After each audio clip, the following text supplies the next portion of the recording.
नमस्कार। मैं विनीता कुठारी आप सभी का एमए फाइनल गृह विज्ञान के एडवांस टेक्सटाइल्स की क्लास में स्वागत करती हूँ। आज का हमारा विषय है निटिंग।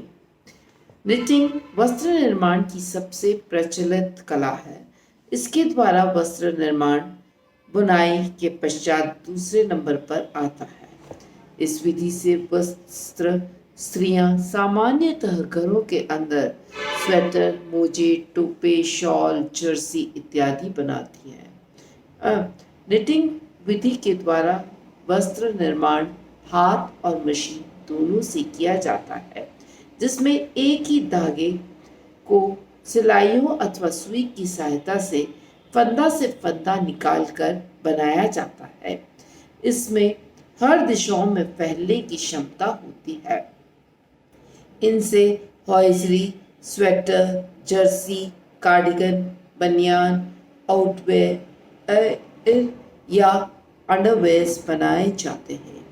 इससे निर्मित वस्त्रों में प्रत्यास्था, शिकन प्रतिरोधकता, आरामदायकता, छिद्रयुक्तता जैसे विलक्षण गुण विद्यमान होते हैं।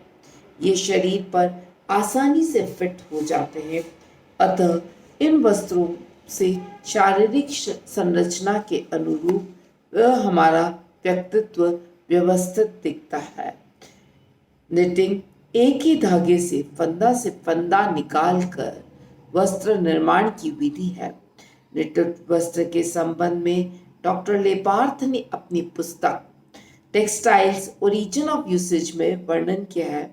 It's comfort is remarkably superior to its relatively rigid woven fabric structure. The movement of these knitted yarn loops also help in pumping air through close-fitting garments, thus removing body heat. Knitted वस्त्रों में वायुरोधी क्षमता का गुण भी होने के कारण गर्म होते हैं।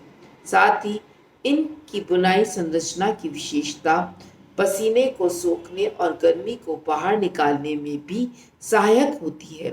ये वस्त्र शरीर को ठंडक भी पहुंचाते हैं। निटिड वस्त्र वजन में हल्के और अवशोषकपूर्ण तथा शिकन प्रतिरोधी होते हैं। इनमें आयरन की आवश्यकता नहीं होती है। इनकी विशेषता के संबंध में पॉटर कोबर्न ने अपनी पुस्तक फाइबर टू फैब्रिक में इस प्रकार लिखा है। The advantages of stretchability that knitted fabric possess an important consideration where fit and comfort are concerned. Knitted fabrics also give warmth because of insulative air pockets contained in this type of construction. Knitted fabrics are very light in weight and do not wrinkle easily. It is always necessary to iron not necessary to iron after washing. These qualities makes knitted fab construction desirable for a sportswear as well as underwears. इस प्रकार निटिड वस्त्र के विशेष गुणों से युक्त होने के कारण दिन प्रतिदिन ये लोकप्रिय होते जा रहे हैं। विभिन्न तकनीकों के माध्यम से विभिन्न रंगों का उपयोग कर सुंदर और आकर्षक डिजाइन्स तैयार करी जाती है। बुनाई विधि की इस विधि के द्वारा एक्चुअली अत्यंत सुंदर और मनमोहक वस्त्र तैयार किए जाते हैं। आइए अब हम देखते हैं निटिंग की परिभाषा। निटिंग अंग्रेजी भाषा का शब्द है। हिंदी में इसे बुनाई कहते हैं। यह धागे से वस्त्र निर्माण की एक विधि है। इसके अंतर्गत एक के बाद एक फंदा निकालकर वस्त्र तैयार किया जाता है। इसमें एक ही धागे के प्रयोग के द्वारा सिलाइयों पर फंदे से फंदा द्वारा पूरी पंक्ति लाइन का निर्माण किया जाता है। तत्पश्चात उसी फंदे के प्रयोग के द्वारा आगे की पंक्ति बढ़ाई जाती है। पूर्व में यह कार्य हाथों के द्वारा किया जाता था, परंतु अब इससे मशीन के उपयोग होने लगे हैं, जिसमें एक या एक से अधिक धागों के फंदों का प्रयोग करके निरंतर डिजाइन में विविधता लाई जाती है।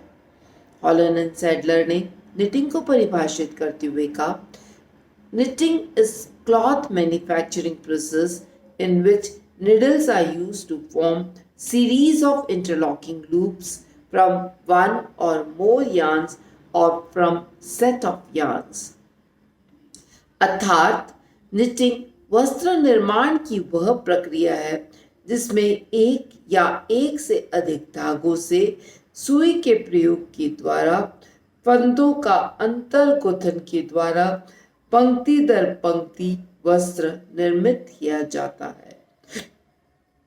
डॉक्टर लेबार्ड के अनुसार knitted fabrics are composed of rows and of loops with each row caught into row previously formed। अर्थात इसमें हम एक लूप बनाते हैं और उस लूप के अंदर ही एक धागे को फंसाते हैं और इस प्रकार हम पंक्ति दर पंक्ति एक लूप को आपस में बुनकर इंटरलॉक करते हुए वस्त्र का निर्माण करते हैं। निटिंग के प्रकार। निटिंग वस्त्र निर्माताओं प्रयोग बुनाई इनकी विशेषताओं के आधार पर हम दो भागों में बांटते हैं। पहला है वार्प निटिंग और दूसरा वेफ्ट निटिंग।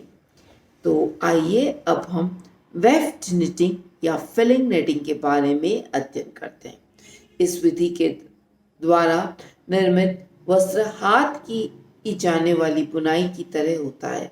इसमें एक ही धागे का प्रयोग के द्वारा आकर्षक और सुंदर वस्त्र तैयार होते हैं। इसमें धागा बुने हुए वस्त्र के आर पार होता है, passes horizontally across the fabric और इस प्रकार वस्त्र का निर्माण करता है। इसमें एक ही धागा दाएं से बाएं और बाएं से दाएं और कपड़े के अनुप्रस्थ अक्रॉस चलता है, इसलिए इसे फिलिंग निटिंग भी कहते हैं।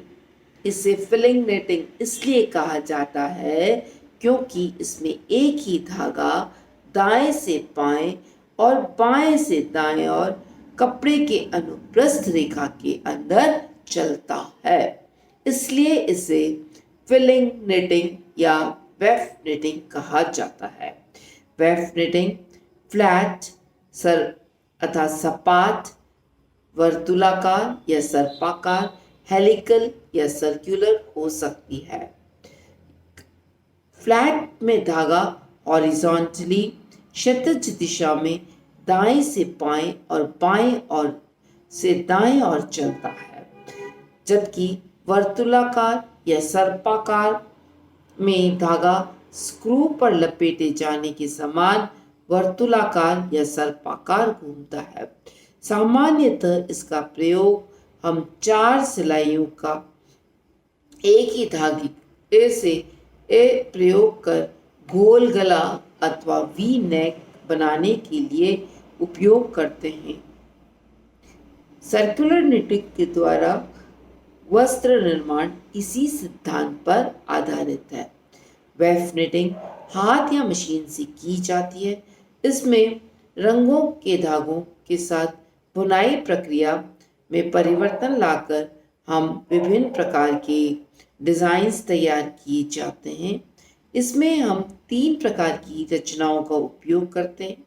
एक सादा या नेट बुनाई। यह बुनाई सबसे आसान विधि है। इसके अंतर्गत आगे की तरफ फेस साइड पर सीधी बुनाई और पीछे की तरफ उल्टी बुनाई होती है। इसको बनाने के लिए सर्वप्रथम सीधी बुनाई द्वारा ऊपरी सतह की पूरी पंक्ति बना ली जाती है।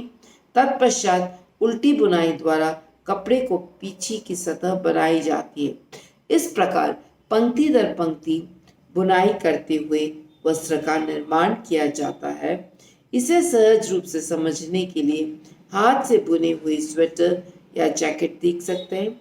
इसमें निर्मित रचना प्लेन नेट या जर्सी कहलाती है। इसी कारण इसे जर्सी या स्टॉकीनेट कहते हैं। यह सबसे सहज और आसान से होने वाली विधि है, परंतु इससे निर्मित वस्त्र आसानी से उधड़ जाते हैं, इस कारण परिधान के लिए उपयुक्त नहीं होती है। सेकंड आती है आपकी पर्ल निटिंग। पर्ल निटिंग इस विधि के अंतर्गत कपड़े के दोनों तरफ फेस और बैक साइड उल्टी बुनाई करी जाती है। इससे पहले ऊपरी सतह पर उल्टे फंदे द्वारा पंक्ति बना ली जाती है, तत्पश्चात पीछे की तरफ से भी उसी प्रकार उल्टे फंदे के पंक्ति बनाई जाती है। इस प्रकार उल्टी बुनाई के द्वारा जो पंक्ति बनाई जाती है उसे हम पर्ल निटिंग कहते हैं। यूजुअली बॉर्डर्स बनाने के लिए यूज़ किया जाता है। स्वेटर, मोजे, शॉल इत्यादि भी हम इस विधि से निर्माण कर सकते हैं। और इसमें क्योंकि खिंचाव दोनों तरफ बराबर होता है तो यह विधि हम से वस्त्र बने थोड़े स्ट्रॉन्ग होते हैं। रिब बुनाई, इसमें कपड़े के दोनों तरफ सादा और पर्ल बुनाई लंबवत रिब बनाई जाती है। इसकी निर्माण विधि से उपयुक्त दोनों विधि अर्थात पर्ल और प्लेन का उपयोग कर एक फंदा सीधा और एक सिलाई उल्टी बुनी जाती है। फंदा बनाते समय धागे का क्रम आगे से पीछे किया जाता है। इस रचना से समान आसान फंदे की संख्या आ से बनाई जा सकती है, जैसे एक सीधी बुनाई इंटू एक उल्टी बुनाई, दो सीधी बुनाई इंटू दो उल्टी बुनाई, दो सीधी बुनाई इंटू तीन सीधी बुनाई इंटू तीन। तो इसमें हम एक सीधी दो उल्टी इस तरह से हम विभिन्न प्रकार की डिज़ाइंस का उपयोग कर सकते हैं। और इस प्रकार यदि हम बनाएंगे तो प्लेन स्टिच ऊपर की ओर उठी हुई फेस साइड रिच और उल्टी बुनाई के बुने हुए फंदे दबे हुए दिखाई देते हैं। इस प्रकार कपड़े के दोनों ओर एक समान चौड़ाई वाली हम विभिन्न प्रकार की धारियों का निर्माण कर सकते हैं। कॉलियर ने इस रिब बुनाई को वर्णित करते हुए लिखा, द स्ट्रक्चर दस lie in two planes, some on the front and some on the back, and the structure is thicker than the plain knitted fabric. इस रचना में प्रत्यास्था का विशेष गुण विद्यमान होता है। इसमें फंदों का तनाव दोनों ओर समान होता है। इस कारण इसका प्रयोग सामान्यतः हम स्वेटर के बॉर्डर, गले की पट्टी या जो कंधों की पट्टी आदि बनाने के लिए किया जाता है। पूरे वस्त्र की फिटिंग इस दृष्टि से रिब बुनाई पर आधारित होती है। रिब बुनाई फैब्रिक्स हम इजीली आइडेंटिफाई कर सकते हैं क्योंकि इसमें लेंथ वाइज रिब के इफ़ेक्ट्स बोथ साइड से हम देख सकते हैं। वेफ निटिंग से तैयार वस्त्र को काट कर पुनः सिलाई द्वारा परिधान निर्माण करना कठिन होता है। इसमें फंदों का घुमाव नहीं होने के कारण ये शीघ्रता से उखड़ जाते हैं। आजकल वेफ निटिंग हैंड विभिन्न मशीनों का प्रयोग किया जाता है, परंतु इसमें कुछ कमियां विद्यमान है जिससे वांछित सफलता नहीं मिली है। हाथ से वेफ निटिंग में शक्ति व समय ज़्यादा अखपत होती है। आइए अब हम देखते हैं वार्प निटिंग या वार्प निटिंग का हम सेकंड वीडियो के अंदर अध्ययन करेंगे। धन्यवाद।